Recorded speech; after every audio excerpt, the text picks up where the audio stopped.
وملائكته يصلون على النبي يا أيها الذين آمنوا صلوا عليه وسلموا تسليما. السلام عليكم ورحمة الله وبركاته.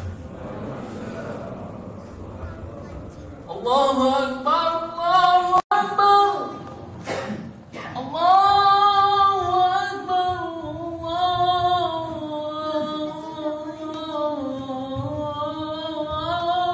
الله أكبر. أشهد أن لا إله إلا الله.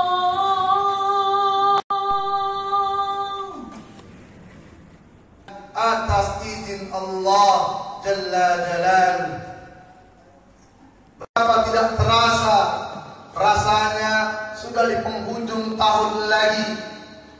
Sebentar lagi kita akan meninggalkan tahun 2023, dan beberapa hari ke depan kita akan menapaki tahun baru 2024.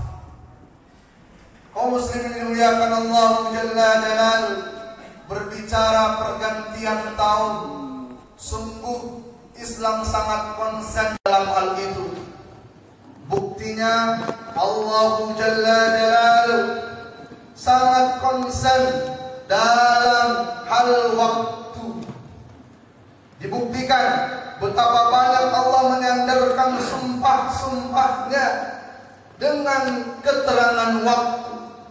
Wasyamsi waduhaha wadduha wallaili wannahari.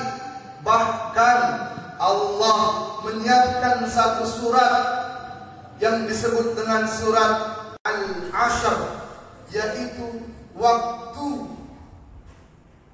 Ini berarti bahwa agama Islam, Allah Jalla Jalaluhu menghendaki kita umatnya harus perhatian, harus fokus dan konsen terhadap perubahan waktu.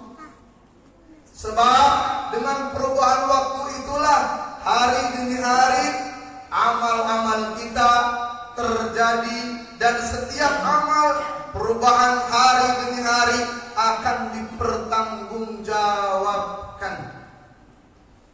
Wa may ya'mal mithqala dzarratin khairan yara wa may ya'mal mithqala dzarratin syarran yara.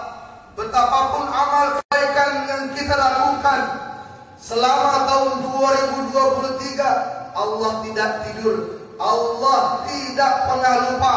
Allah perhitungkan amal kebaikan itu. Pun sebaliknya, betapapun kecilnya amal buruk kita, Allah tak luput, Allah tak pernah lupa, Allah tidak pernah tidur menghitung, mengumpulkan amal buruk kita selama tahun 2023. Kaum muslim dimuliakan Allah Jalla Jalaluhu, para mufassirin ketika berbicara tentang waktu, tentu surat Al-Asr ayat yang sangat singkat, hanya 3 ayat dalam satu surat. Bahkan Al-Imam Syafi'i mengatakan, seandainya tidak ada lagi Al-Quran, surat-surat lain, cukuplah surat Al-Asr untuk dijadikan pedoman hidup untuk kebahagiaan dunia dan akhirat. Maka itu pula guru-guru kita dulu, setiap usai mengaji, setiap usai pulang sekolah, kita tutup taklim-taklim kita dengan membaca surat Al-Asr, mengingatkan betapa pentingnya waktu. Kata mufassirin, wal asr, demi waktu, sesungguhnya innal insana, manusia, lafi khusr. Kata para mufassirin, wal asr itu memang secara makna artinya demi waktu asar, waktu di mana hari akan segera pergi, di mana siang hari akan segera pergi. Di penghujung hari Allah bersumpah demi waktu asar, yang kata para ulama mengatakan itulah penghujung hari. Juga bisa disandarkan bahwa Allah juga bisa bersumpah di penghujung tahun. bahwasannya setiap manusia innal insana lafi khusr, setiap akhir tahun, setiap akhir hari manusia diingatkan kita semua dalam keadaan merugi.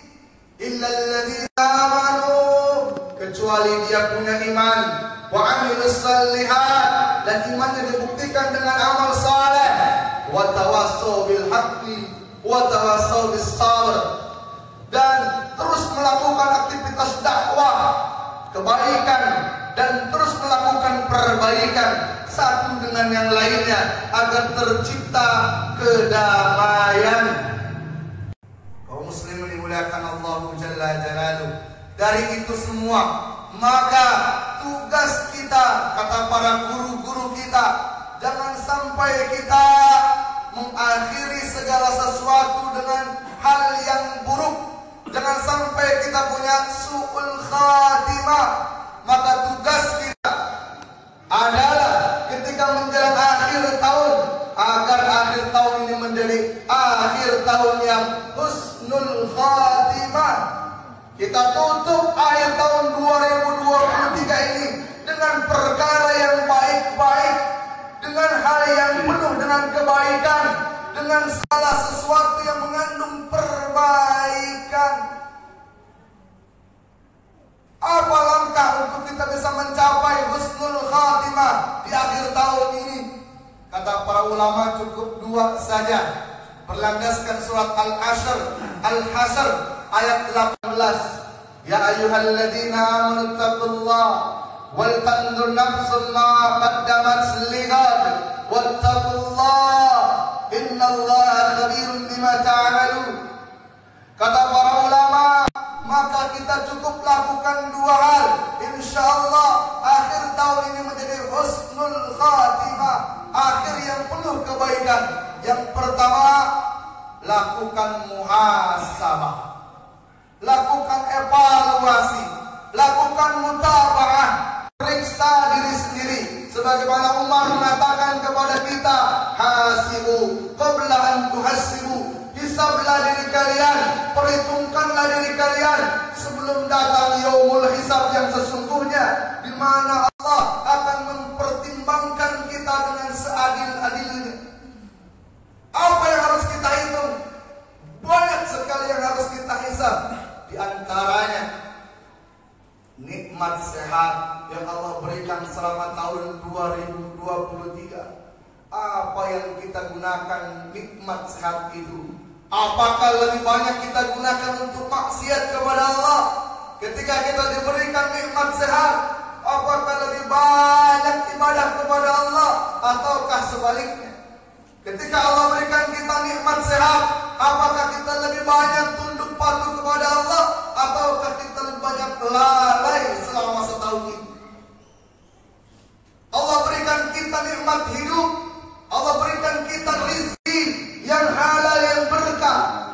Tetapi pertanyaannya, apakah rezeki itu lebih banyak kita gunakan di jalan Allah ataukah di jalan selain Allah, yaitu aduwwum mubin, jalannya para syaitan, khutuwati syaitan. Apakah semua yang telah Allah berikan kepada kita, nikmat yang begitu banyak itu, kita gunakan untuk bersyukur kepada Allah, atau sebaliknya, nikmat yang Allah berikan kepada kita seringkali kita lalaikan? Dan banyak lagi yang harus kita perhitungkan. Salat kita, apakah salat kita sudah mampu mencegah dari perbuatan keji dan munkar sebagaimana tujuan salat itu didirikan? Inna salata tanha 'anil fahsya'i wal munkar. Apakah salat kita sudah kita tegakkan dengan sempurna agar ia mencapai tujuannya? Apakah bacaan-bacaan Al-Quran kita sudah mendekatkan diri kita kepada Allah, ataukah hanya hiasan belaka? Apakah selama tahun 2023 amal kebaikan kita lebih banyak ataukah amal keburukan kita lebih banyak?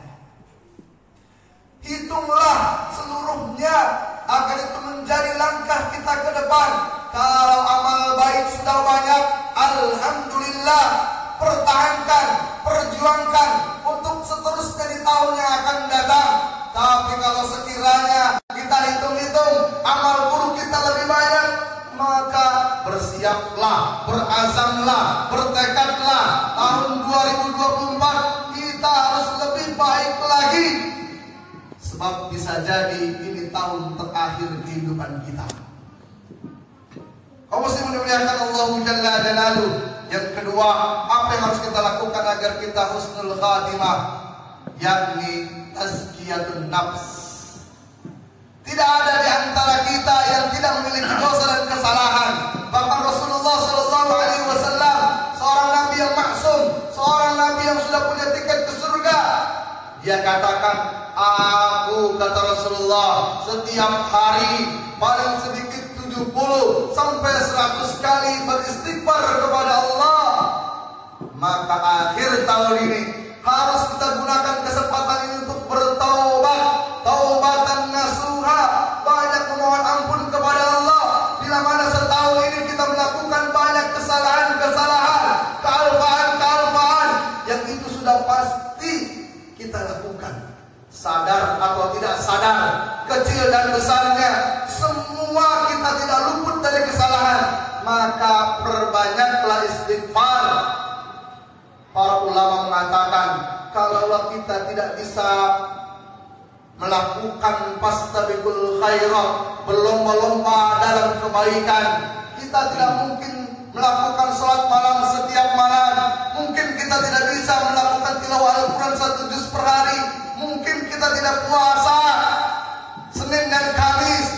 Tapi pertahankanlah ibadahmu cukup dengan mengucapkan istighfar sebanyak-banyaknya.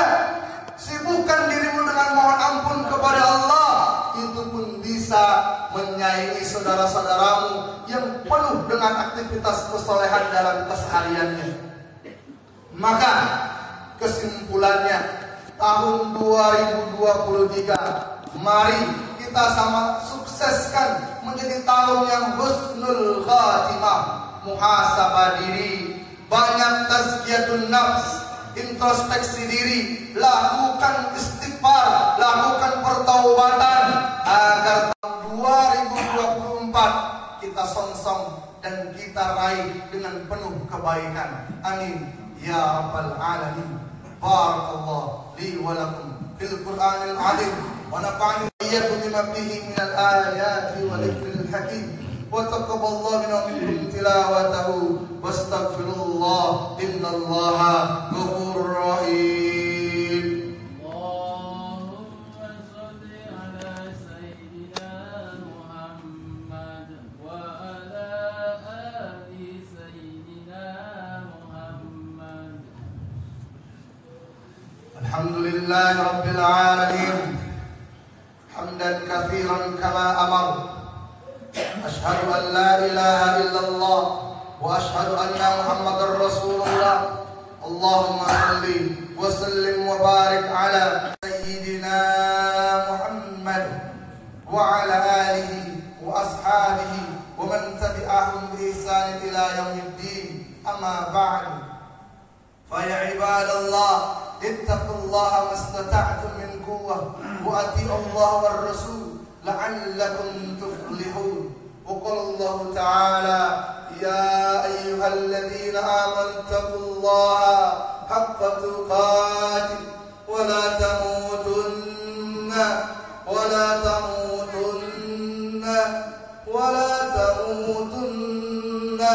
إلا وأنتم مسلمون. وقال الله تعالى إن الله وملائكته يصلون على النبي يا أيها الذين آمنوا صلوا عليه وسلموا تسليما. اللهم صل وسلم وبارك على سيدنا محمد عبدك ونبيك ورسولك النبي الأمي وعلى آله وصحبه وسلم تسليما عدد ما أحاط به علمك وخط بكلامك وأحصى كتابك. وارض اللهم عن سادتنا أبي بكر وعمر وعثمان وعلي وعلينا معهم برحمتك يا أرحم الراحمين. اللهم اغفر للمسلمين والمسلمات والمؤمنين والمؤمنات الأحياء منهم والأموات إنك سميع قريب مجيب الدعوات ويا قاضي الحاجات اللهم ربنا آتنا من لدنك رحمة وهيئ لنا من أمرنا رشدا والحمد لله رب العالمين. عباد الله إن الله يأمر بالعدل والإحسان وإيتاء ذي القربى وينهى عن الفحشاء والمنكر والبغي يعظكم لعلكم تذكرون فاذكروا الله يذكركم واذكروا الله